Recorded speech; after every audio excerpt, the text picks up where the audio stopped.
Smart FM. Smart Career. Halo Smart Listener, selamat datang di podcast Smart Career. Di kesempatan kali ini saya memanggil Anda yang mungkin para pemimpin perempuan yang selalu mungkin dikaitkan dengan stigma pemimpin perempuan gak bisa memimpin. Coba kita tanya, apa iya demikian adanya? Tasya Rustama akan temani Anda, dan di kesempatan program podcast karir kesempatan kali ini Tasya ditemani dengan narasumber spesial. Beliau adalah seorang transformation business coach yang bernama Siska Naida Cherry. Halo Coach Siska. Halo, salam kenal. Salam dengan Kak Tasya. kenal. Thank you banget udah diundang di sini. Terima kasih sudah menyempatkan waktunya datang Iya. ke studio kami yang minimalis. Minimalis tapi berdampak kan yang penting. Iya sih. Kita mau ngomongin emotional female leader. Stigma soal perempuan itu makhluk emosian. Yes. Itu real atau benar adanya nggak sih Coach sebenarnya? Secara tidak langsung ya, mungkin memang perempuan kan lebih penuh dengan perasaan ya. Tapi sebenarnya perasaan itu nggak bermasalah sebenarnya. Emosi tidak berarti tidak rasional. Yes. Mungkin aku bisa jelasin kenapa kok perempuan lebih gampang diasosiasikan sebagai emotional leader ya. Karena yang membedakan perempuan dan laki-laki itu perempuan mengalami yang namanya datang bulan, menstruasi. Yes. Ya kan? Jadi secara perubahan hormonal itu dialami oleh perempuan yang tidak dialami oleh laki-laki. Jadi in that way kalau kita ngomong hormonal changes in women itu 28 hari dalam siklusnya.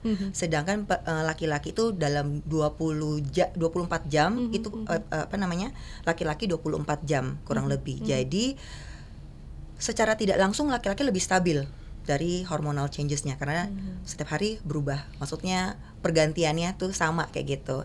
Sedangkan perempuan harus melalui siklus 28 hari ini, sehingga pas lagi dia datang bulan biasanya energinya lebih rendah ya kan. Nah pada saat-saat seperti itu apabila ada tekanan, apabila tidak dirasakan adanya support, nah disitulah emosinya mulai ada yang mungkin reaksinya marah, ada yang down dan lain sebagainya. Jadi terlihatnya emosi karena semua energi lagi ke bawah tuh, lagi down. So ketika emosional seseorang lagi berasa tidak disupport, sedang lagi butuh di nurture, sedang perlu di kita sebutkan ya lagi perlu diberikan kasih gitu ya. Ayom iya, gitu. Perlu pengertian. Betul sekali. Jadi ini makanya butuh banget perempuan ketika mereka tahu dekat-dekat datang bulan, bagaimana ya dari pasangannya, dari timnya, atau orang sekitarnya bisa memberikan support yang tepat agar dia bisa mengelola emosinya lebih baik. Kayak gitu. Apabila perempuan pemimpin, perempuan bisa mengerti perubahan emosi berdasarkan siklus menstruasi ini, biasanya bisa lebih handle lebih baik tentang emosinya. Karena dari kecil kita nggak pernah diajarin tentang ternyata menstruasi kita itu bisa membawa perubahan drastis. Mau dari perasaan kita, bahkan mungkin logik kita tuh udah shut down kayak gitu, karena kita lagi butuh istirahat, lagi butuh namanya lebih self love ya, self care kayak gitu. Bukannya berarti kita nggak bisa beraktivitas secara normal ya, cuman intensitas yang tinggi mungkin tidak disarankan karena memang lagi butuhnya resting atau restore the energy, recharge the energy pas lagi datang bulan. Nah abis itu kalau udah melewati fase menstruasi, udah kelar, mulai tuh dia punya moodnya naik lagi, masuk ke peak perform biasanya, nanti baru turun lagi kayak gitu. Itu adalah kenapa perempuan lebih gampang diasosiasikan dengan emotional leader, karena secara tubuh aja kita sudah didesain berbeda sama Tuhan. Cuman dari kecil kita tidak diajarkan atau tidak diberikan edukasi yang cukup ya untuk mengerti ternyata perubahan tubuh saya juga mempengaruhi secara emosional saya, mempengaruhi mungkin dari berpikir saya, cara berpikir juga kayak gitu ya. Yes, itu salah satu menurut aku yang bisa secara garis besar mengapa perempuan bisa lebih emosional.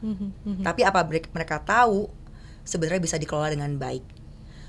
Kemudian pada umumnya memang perempuan didesain sama Tuhan diberikan superpower, memang punya empathy. Dia punya kepekaan, sensitive dengan perasaan orang lain, gitu ya. Makanya membuat dia juga bisa lebih punya rasa iba, punya empati. Nah, kalau tidak dikelola dengan baik, yes bisa menjadi people pleaser. Atau karena semua orang pengen disukai, ya nggak sih? Siapa nggak pengen disukai?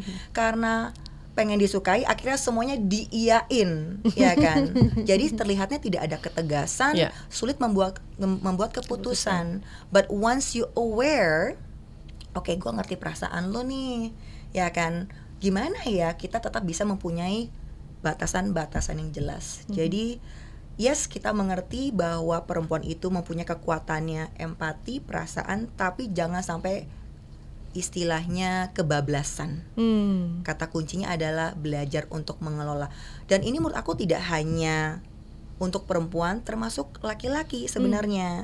Karena kalau kita lihat ya secara mau itu perempuan mau laki-laki, sebenarnya memang ada yang namanya logika, ada yang namanya emosional. Jadi secara ada satu, mungkin pernah dengar tes ya, namanya DISC, yang Dominance, Influence, Steadiness, dan Compliance. Itu bisa dikategorikan human itu adalah yang ada makhluk logis dan emosional. Dan dua-duanya punya kekuatan yang harus kita integrasikan kayak gitu. Jadi sebenarnya ada yang orangnya memang logis emosional, emosional logis, atau emosional. Ada kombinasi seperti itu. Jadi sebenarnya nggak hanya perempuan saja kok, laki-laki juga ada. Dan menurut aku pemimpin zaman sekarang ini jangan pilih salah satu, tapi tahu kapan mengaktifkannya. Jadi play smart kayak gitu. Karena setiap orang mempunyai energi feminin, memiliki energi maskulin. Kalau maskulin kita bisa ngomong lebih straightforward, lebih logis, lebih futuristic. Feminine is about nurturing, collaboration, empathy, dan lain sebagainya. And everyone has it. Jadi nggak hanya perempuan, laki-laki juga ada. Cuman pertanyaannya, kalau kita sudah aware dan mengerti, kapan kita mengaktifkan lebih baik? Karena kalau kamu ekstrim tegas banget, mungkin kamu bisa menjadi bossy dan intimidasi. Yes, benar. Kalau kamu terlalu empati bagus tapi kebablasan, kamu bisa menjadi people pleaser. Kamu jadi sulit untuk dihormati karena kamu iyain, kamu nggak mempunyai batasan-batasan yang jelas kayak gitu, kurang lebih sih. Oke, ini satu pertanyaan jawabannya udah langsung merangkum semuanya begitu ya, smart listeners. Semoga ya. Tapi kan kita kadang-kadang nggak bisa karena mungkin situasi atau keadaan begitu untuk para female leader akhirnya mendapatkan stigma dari sekitarnya tuh, coach. Gimana caranya biar female leader ini ya bisa memposisikan dirinya di posisi yang tepat, walaupun mungkin stigmanya seperti itu, tapi dia tetap bisa maju?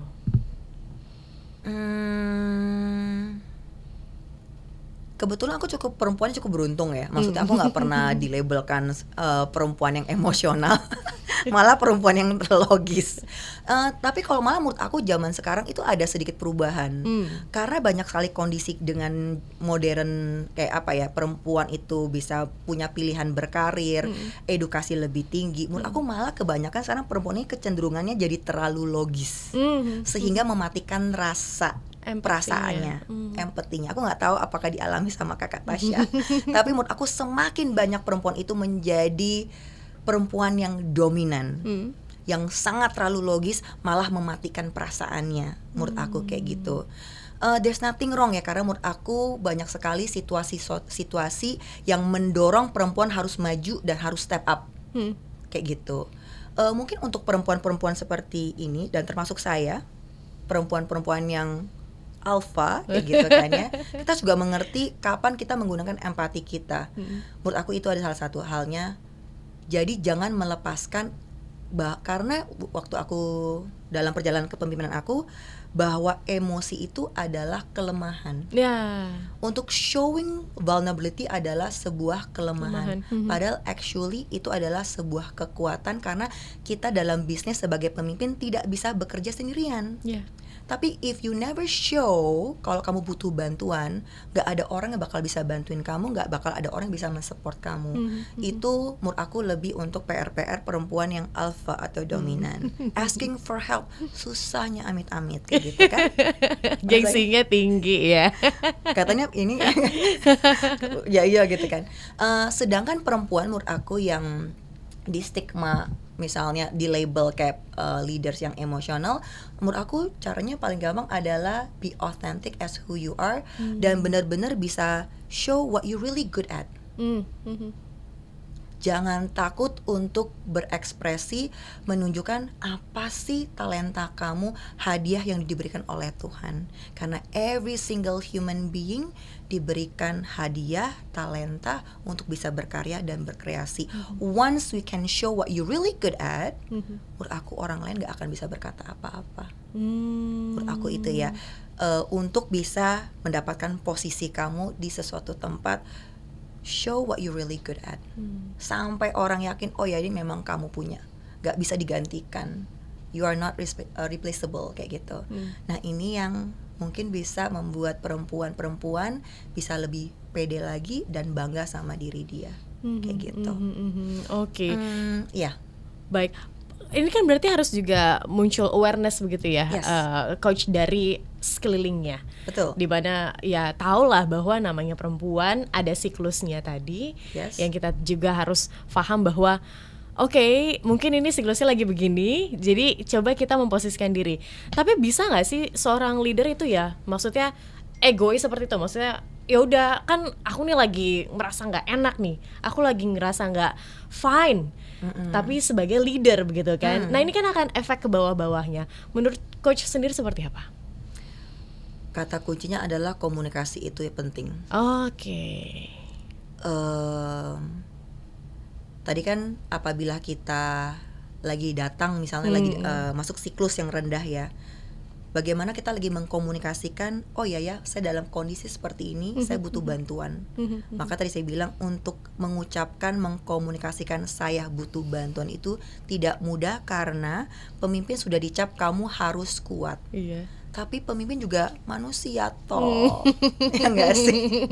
Perlu dipuk-puk ya. Iya, perlu juga toh kadang-kadang diberikan perhatian. Tapi kadang-kadang orang nggak akan pernah tahu kamu butuh bantuan kalau kamu juga nggak pernah minta bantuannya, nggak pernah ngomong, nggak pernah mengkomunikasikan. Dan untuk menyuarakan itu butuh keberanian.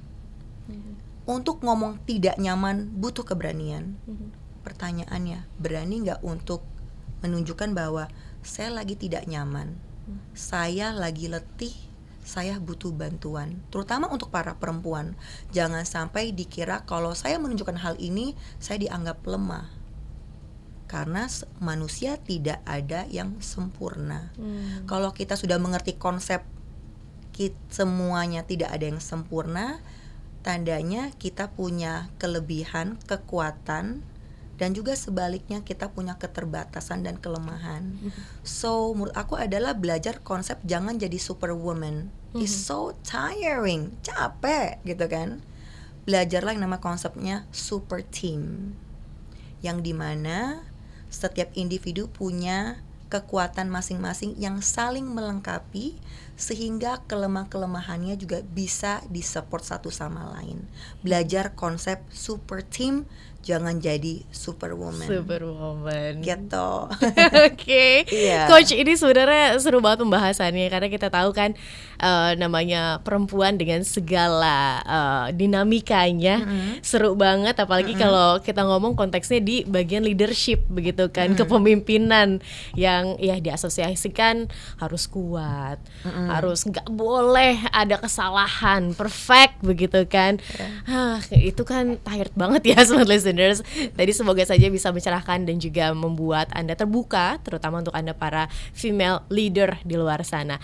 Coach, kita ketemu lagi ya dengan pembahasan yang berbeda. Sip, boleh. Kita tutup dulu episode ini. Pastikan Anda dengarkan episode lainnya. Smart listeners, tetap bersama dengan kami dan dengarkan episode-episode lainnya dalam podcast Smart Career. Akhir kata, saya Tasya Rustama dan Coach Siska. Kami pamit undur diri. Bye-bye. Bye-bye. Smart FM. Smart Career. Make your future better.